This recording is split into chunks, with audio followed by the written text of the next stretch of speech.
Hey, Jeff Vita here with the Kung Fu Driving Podcast. I'm excited to welcome back stunt coordinators, action directors for the Terminal List, Dark Wolf, Thom Khoury Williams, and Chris Romrell. Gentlemen, thank you so much for hopping back on the show.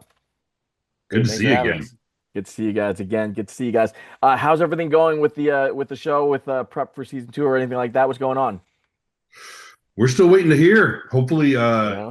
Chris worked hard on the flagship show recently, and I think once that comes out, hopefully it spurs everything over to Amazon and both get picked up and we get to go I have more think fun. everybody on the show wants it to happen. We're just Cool. we're just waiting for Amazon to catch up.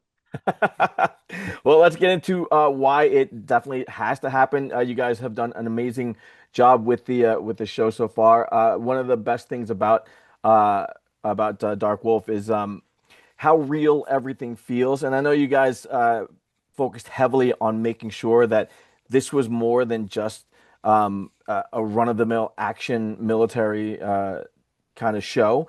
Talk to me a little bit about why it was important for it to feel as real and as grounded as you guys seem to have made it.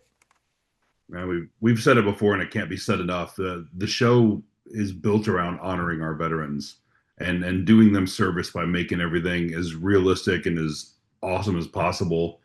The last thing we want is these guys and gals watching the show and something kind of clicking in their heads, be like, no, that doesn't look good, or that we wouldn't do it like that. And the whole Terminal List universe is built around just looking as real as possible, feeling as real as possible, and letting people immerse themselves in that kind of action. I think and also form follows function, right? We start with the authenticity. We start with, hey, what would you guys do? We have our ex Navy SEALs and all these guys come in and we walk it through with them. What would you do here? How would you live in this scenario? How would you not die here? And then we build out the sequence according to that. And so it gives our show a unique look. Instead of just asking, us to like come up with all the fight scenes, we have a whole backlog of experience working on Marvel and all these things that might inform how we would approach it. Instead, we start with, hey, what's real? And then we figure out how to cover it and how to lay down the Hollywood sauce. And for me, that's one of the coolest parts is watching guys like, we got Jared Shaw, Max Adams, Ray Mendoza, watching these real badasses show us how it's done and put the actors and the stunt people through their paces. Chris and I talk about it all the time. Just getting in a stack with them and going through the stuff for me, who didn't experience it in real life, is just pretty fucking awesome. Yeah. Yeah. Now I want to touch on that because uh, for for those of us who grew up on action films, particularly during the 80s, when there were the tropes that Hollywood presented to us were many and varied. Bullets never ended. Your adversaries were made they made bad decisions and they had even worse aim. You had inhuman tolerances for pain and so on. So those kinds of things were kind of drilled into us. So our view of action, military action, sometimes was kind of skewed. Was there a an edict from you guys to avoid specific tropes uh, directly and make sure that some of those things, which may have been fun when we were watching them as kids, definitely did not make it into the action that you guys put down? Yeah, I think that I usually operated under the mantra of my first impression is probably wrong because my first impression is, of I should happen here is probably a trope of some kind. So we try to dig a little deeper. How do we get to something new, something fresh, something that actually feels more like reality? Yeah. One of my favorite things to do was just kind of needle Jared and the boys. Yeah. I would suggest something just stupid, just to fuck with them, have a good time. You know, like Brian Bosworth jumping out of a helicopter through a skylight and like massacring like 80 people in one of my favorite cheesy 80s movies, and they would just kind of shake their heads, and I'm just like, I'm kidding, I'm kidding. All right, let's see. Yeah. But sometimes you got to push it a little because what's real may not translate to film in an interesting Right. way. Mhm. Yeah. Yeah, because sometimes that real action is over in like a second and a half, right? 100%. Yeah. Well, and honestly, there's a few scenes like that in the show that are like that, and I mean, we think it's pretty friggin' cool. The Yeah. we've talked about it before. The change up that we had in the subway car, where Mhm. Taylor kills the bad guy, the Right. lone wolf, in like that, and it's over. It was originally supposed to be this big fight sequence, and then we all got together, and Taylor's like, I just want to fucking shoot him. We're like, that's awesome because it Makes total serves the sense. story. Yeah, it makes total sense, and it serves the story, and just makes him look like a badass. And he's like, why am I going to fight this dude? I got a gun. Right. Right. The that authenticity you also translated over to the locations that you guys used to shoot. Because you guys insisted on choreographing the action on set as opposed to pre-visiting everything out in a gym and then bringing that over. Is that do I have that right? We pushed to Yeah. get at locations as early as possible, and we had some really great producers who were on board with this process. Thankfully, big shout out to them, Hmm. because so much of what we put together is dependent on the environment. Yeah. And when you build a box world and you're choreographing in box world, inevitably things change. Whether it's just how rocky the ground is or how hard the ledges are, you're going to have to tweak it while cameras are rolling. So it was really important for us to get into the locations, map it out specifically beat by beat to where we're actually going to shoot it, so that if a director chooses on the day, we could shoot it in a oneer, for a lot of our scenes. Yeah, the only real exception we had to that was the Tal versus Klaus fight in the apartment, and the only reason was the apartment wasn't built yet. Oh, Yeah. interesting. So the again, echoing Chris, the lengths that our producers and writers and directors allowed us to go to really make sure that A, everything was designed properly, B, the actors had a chance to get in the spaces and wrap their heads around everything, because it's so important to see their faces. It's so important to for the audience to feel what they're feeling. You can't just like, mask them up and have a stunt double in there. You want to feel their emotions. So Chris and I, with the Tom Klaus fight, we got to go sit with the art department and actually design the apartment. Oh, cool. So yeah, that was pretty awesome. And then once we designed it, they gave us all the specs. So we built that out in Box World to start kind of rehearsing at first.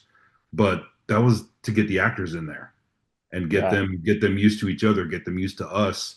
Because the main thing is you want to get them comfortable Yeah. and you want to have them trust us and trust each other. And then you get the result of that fight. And there is no way we could have done what we did on the stunt side without such a collaborative team of all of the heads of department. Like, we could Yeah. go to each one specifically and say, "Hey, this is what we're planning. Does that mess with you at all? Like, how can?" And then they'd be like, "No, how can we support it?" Hmm. It was just a really cool dynamic between us all. So I think that without that, we would not have been as effective. Yeah. Shout out to Ethan Suplee, by the way, who killed that scene. Seriously. That's my boy. That's That my was boy. Tom. Tom's like, "Hey, you know what? I think I might know somebody for this." Called him right up. Yep. That was awesome. Called him from Budapest Yeah. and asked if he would be interested in talking to the folks.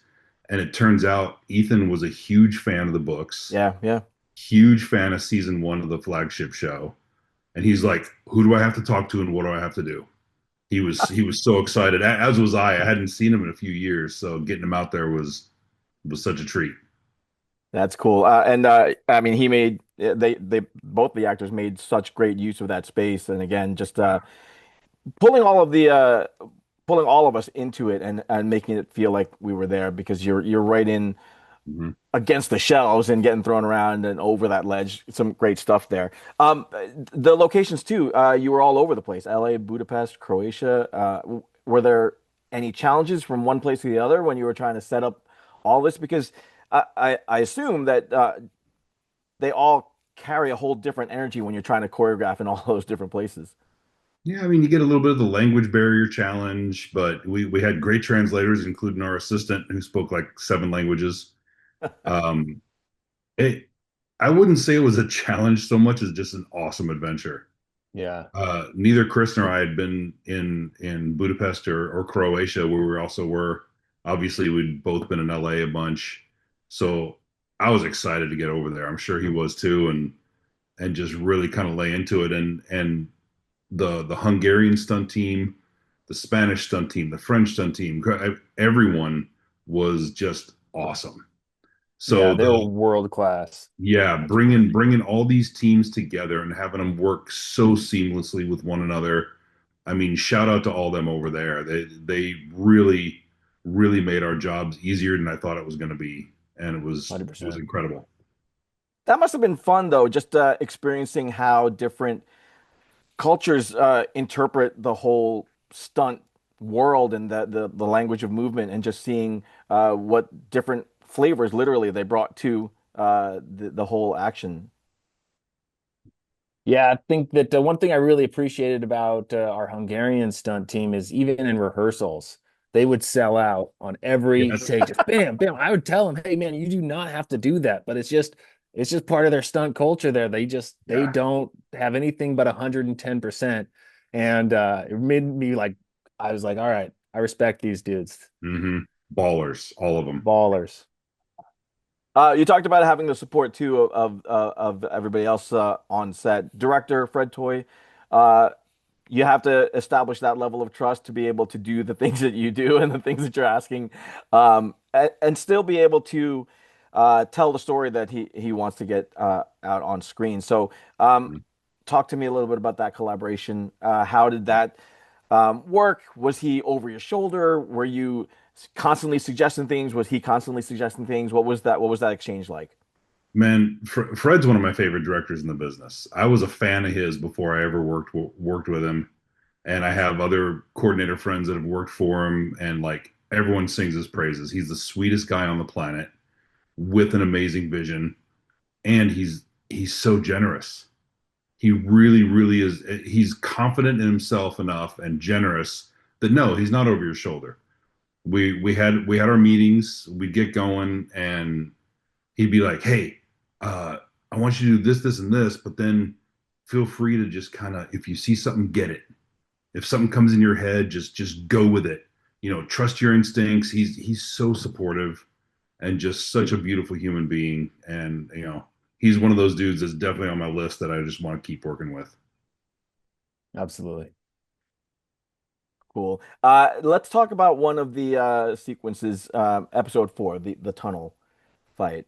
Um, if there's a scene that makes you feel claustrophobic, where you, as a viewer, you actually have to, you kind of scrunch up and you're, kind of dodging when you're watching, that's definitely one of them. What were some of the challenges of trying to get that action to be as dynamic as it was, and be able to shoot it the way that you wanted to shoot it, so that you get that feeling where you were right there with them, and you had to duck because if something was going to come through the screen and take you out too. Yeah, I mean, we started that process like the same way we start every process on the show, and we started with the authenticity. We mapped out what this path would look like. We had our tactical advisors, our military advisors, our producers on the show, really come and walk us through like, hey, how would you attack this? How would you stop this van? How would you infiltrate? How would you get out? Like, so they built that plan according to how they might, with their own, four-man team, get this MacGuffin and get out, right? And then when it goes sideways, hey, how are you going to get out of this situation? So we just had them map out exactly what their route was. And then we would go and we had a rehearsal space for this one because we didn't have a location yet. That's a whole other story. Such a good story. But we had this big parking lot, and we would just run it from top to bottom, top to bottom, top to bottom, so that we could do each section in sections or all in one all together.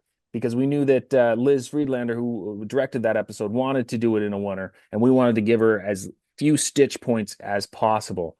And so, really, the tension comes from the real idea of what the pressure would be in a situation like this based on the experience of our operators.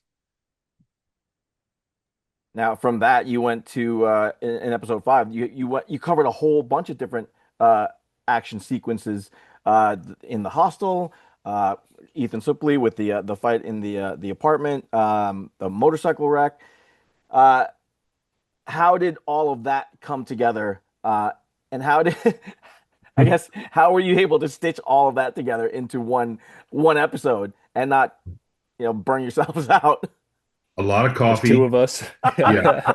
A lot of coffee, a lack of sleep, a lot of Chris and I staying up late, talking about stuff, going over things, and running off in different directions like crazed maniacs, and then coming back together at the end of the day.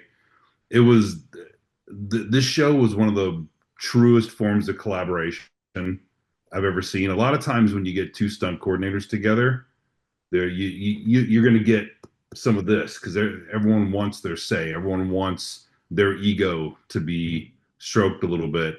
And Chris, dude, you're so easy to work with, and Robert, likewise. everything we did was just it was fun, and we were having a great time. The bosses were trusting of us, so anytime we were all getting together, we're telling them stuff, they're getting excited. So while it was a little stressful with those two episodes in particular, with the time sink that we had to put into them, the result was amazing, and I'm so proud of those several weeks that it took Yeah. from design to implementation of all that. And I can say when we got done with those two episodes, there were drinks and cigars and just Yeah. a lot of high fives. So just the collaboration is what got us. Yeah. Those two episodes were what, when we read the scripts, it was like, these are going to be our big sequences. And we, started using our brain power to start kind of mulling it over very early in the process, Mhm. so that by the time we got to them, we were thoroughly prepared. Yeah, and it was really cool too because we'd kind of divide a little bit. Mhm. I'd be in the gym with the tall class stuff. He'd be in the hostel doing things, and we'd if I would finish, I'd go over there and go watch, and vice versa. He'd come over to the gym. We'd give our 2 cents to each other, talk about things, just support each other. But it was one of the funnest things for me was if I got done early, rushing over there to see what him and Jared were up to and what kind of shenanigans they'd come up with in that the hostile sequence, and just Yeah. I was a fan. Things that I'm most proud of these sequences is how is our preparedness and just how they fit together. But basically, on those days, it really just felt like smooth sailing. All the Hmm. Wow. decisions that needed to get made were already pre-approved by the directors and the producers, so there was no friction on the day. We were banging out shots left and right, and I'm really proud of how smooth things went on those days, due to Tom's and mine just thinking it over for so long. Yeah. That's awesome. All right, when you look at it now, are there moments where you can pinpoint and look at it and say, that is exactly what we wanted to do, and it looks amazing on screen? Pretty much all of it. This is Yeah, this is one of the first shows I've ever worked on that I go back and watch. I'm hypercritical of especially my stuff. yeah, And I've got me shows too. in the past that there's certain sequences that I'll refuse to watch ever again because of how they came out for one reason or another. I'm not going to sit here and bash anything, but this is the first show, and my kids are huge fans of these shows. I got teenage boys, and I have rewatched the season probably 3 or 4 times with each of them or by myself or whatever. And I love it. I love watching it. I love seeing what we accomplished on it. That's Yeah. cool. Do you guys uh can you pick each other's work out? I mean, obviously you know which who worked on what, but when you look at it on screen, you go, that's definitely a Romero piece right there. That's Oh definitely yeah, a yeah. Oh yeah. But I think, one thing that I look at is, I look at, like, yeah, the big final battle sequence in the last episode, Thom is written all over that in pieces. And it's not that I can pick it out in terms of a different style because it all fits the show, Mhm. right? But it's more of a like a uh an admiration of like, dang, he did some good stuff. Yeah, Like that's likewise. so cool. That last sequence was especially crazy because we had two units running simultaneously the entire time, and Chris and I, this was a huge property we're on. The two units were not close to each other. So you're in a 4x4, getting to one of them, then you're running up a hill or running through this huge field to get to another one.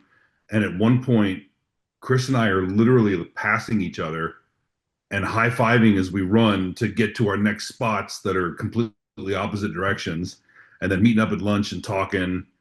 So yeah, it just fun, man. So many good Yeah, memories. That's cool. good Speaking time. of different styles, all the actors in the show, kudos to all of them for selling all of that action. When you're dealing with who you got Tom Hopper, Taylor Kitsch, Chris Mhm. Pratt, Luke Hemsworth. Tom Hopper, by the way, looks like he's 11'3" every time he's on screen. But And like chiseled like a Greek god. yeah. So when with all of those different actors, what was it like to get the styles down for all of their action, working with them to make sure that they looked awesome on screen as well? I don't know how hard that process is, so talk me through that. I think that process is as hard as you make it. I Mhm. think each actor Good comes with answer. their own style. They come with their own how they would move, right? Mhm. And if you as an action designer, as a choreographer or whatever are trying to force a style on somebody that it doesn't fit, it's going to be difficult and they're not going to look good. Whereas if you meet them where they're at and you accentuate what they're great at, it's going to look great. And that's what we tried to do on this show. And every single one of them, every single cast member put in the work. Yeah. Hmm. And like Chris mentioned earlier, our producers, uh, a lot of times on television, you don't get time to rehearse with them very Yeah. much. Yeah. And we had discussions early on where Chris and I were both like, we need them. We have to figure this out. So between Chris and I and the AD department and the producers and then the cast themselves, we figured out how to get them in and build these sequences around them. Shiraz flew back early from her sister's wedding to come rehearse. Wow. She Yeah. got done with the And that wedding, paid but off. Oof. she had to get ready for the Tall Klaus fight. And that woman, man, I adore her. She put in so much time and so much effort Yeah. getting ready for that fight. And everyone else was the same. They wanted to make sure they were honoring the script, honoring the veterans, honoring our producers and writers and everyone, and just wanting to look awesome. And they did. Yeah. Every person on that cast looks fantastic in this show. And a lot of the sequences they are heavily involved in. Yeah. We benefited from a whole lot of give a shit from everybody on the production. They all cared a great deal and it came together because of that. Yeah, and they talk about this a lot in their interviews. The whole family and familiar aspect that we had over there. We're in a foreign country. All the cast members, Chris and I, everyone, none of us lived there. So we're going out every night. We're all having dinner. We're hanging out. We're going to the go-kart track. People are playing paddleball. I mean, everyone bonded so well that we all wanted to stay together, whether it was on or off hours. So when we're at work, they're excited, they're happy, they're having. I mean, we all got to be really close friends. So we're like, hey, we got a rehearsal tomorrow. They're like, fuck yeah, let's do this. I mean, it was just fantastic the way everyone came together. That's cool. Yeah. That's very cool. Props, of course, to all the stunt doubles that took the hits and took the falls. You guys have experience with that, obviously. Chris, 7 years and going as a stunt double for Chris Pratt. Uh, Yeah. how does being stunt professionals yourselves, how did that inform you guys as choreographers, just to make things easier for the stunt doubles that you now get to choreograph for? That's a great question. And I try to run a team the way that I would run professional athletes. There is a point of diminishing returns in a day where you're not going to get anything better than you've already got. And in fact, you're probably going to work them past they need to, and injuries are going to increase. And it's just there's no good thing that comes from it. Our goal is to get the best onto the screen, right? Not juice them for all they're worth, right? And so we would rehearse and rehearse and rehearse and rehearse, but as soon as we hit that point of diminishing returns, hey, we're not getting any better at this. Hey, this is going on too long. All right, dudes, let's cut you early. Let's get you out of here. And again, we had producers who were okay with this process, and I think it pays off. It pays off dividends in terms of how people feel about the project, how much they want to give on screen when the cameras are rolling, and how much they have left in the tank to do so. Tom, you've Emmy nominated twice now for your work on stuff that is slightly different than Soon to be three, military action. hopefully. Oh, very nice, very nice. How different was it to design a choreograph for superheroes as opposed to the military action? Yeah, I mean, you and I have talked about Doom Patrol. It's such a ridiculous show. It's one of those where it was like whatever I could imagine, go even crazier. So I love stuff like that. I love the superhero stuff. I grew up reading comic books, but there is a part of me that just loves this realism so much and just loves getting down and dirty with the action and making everything gritty and nasty and making sure the audience just feels the pain when you see Taylor going through all the shit he goes through in this show. You feel it, man. He's not popping up in the next scene all of a sudden completely fine. He's holding injuries across episodes and really making the audience feel for him. So I don't want to bash anything else, but this is my favorite style. I love this authentic, realistic military action. Yeah, me too. Yeah, and you guys did an amazing job with it. The one sequence that where I really did feel like tensing up was in the tunnel where the attack happens in the car. Mhm. And I mean, she's shooting them around you, and the camera is right there. So, you wind up doing this as you're watching the sequence because it looks like you're right in that car with them. The choreography of the camera just for that alone, I think you should get an award for it. I mean, Oh, Kenny, again, our A camera yeah, operator, he's is awesome. number one. Oh my Yeah, goodness. Yeah, he yeah. makes us look great. And again, it goes into the prep time. Just like Batman, you got the prep time, you can win anything. And Hmm. and Liz, our director, and Kenny, our camera op, they were coming to our rehearsals. Yeah. You don't get that on most shows. They would finish shooting, and I remember being on set with them while Chris and Jared were out at the location, and we all hopped in a van, drove an hour and a half to get to them to go rehearse with Kenny on camera so he could nail it just the way he did. And man, it looks so good because of all that. Yeah. uh, with all of the stuff that you guys got to do with this season, there's no way that that didn't inspire thoughts of bigger, bolder, more badassery to come. Have you guys kicked some ideas around in case it comes back and talked about ways to blow things up even bigger and louder than before? Well, I'll cue this up real quick because I know what we did on Dark Wolf inspired what they did on the next season of the Big Show, and then Chris got to go do that. And the Nice. things I've heard are pretty friggin' amazing. So he can speak without spoiling anything a little more of that. But I heard, dude, you had a blast out there. Oh, we had a good time. Yeah, I think people are going to be very happy with season two of Terminal List and what we were able to put together. Again, a all from our directors, our producers, and everybody on board. Everybody had buy-in. Scripts were great, so we were working with great material and a great crew. Awesome. Looking forward to that. Tell the audience what else you guys got going on and where they can find you. Chris, let's start with you. You can find me on Instagram, chris.romrell, ROMRELL. Best place to catch me. Yeah, I saw. I think you just posted earlier about you're doing a short and you're looking for some ex-military types. Yeah. Doing a short. So Nice. His yeah, wife's out there killing it, looking for a co-star. I love yeah. it. Tom, how about you?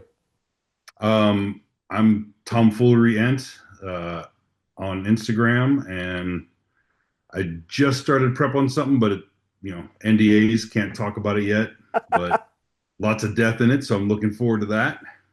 Killing some of my stunt friends.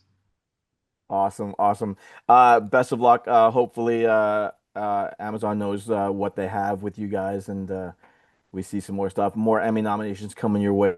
More Dark Wolf coming as well. So, Roy, I know you're looking down. So, Thank you, best my of luck, brother. guys. Always Congratulations. looking for that.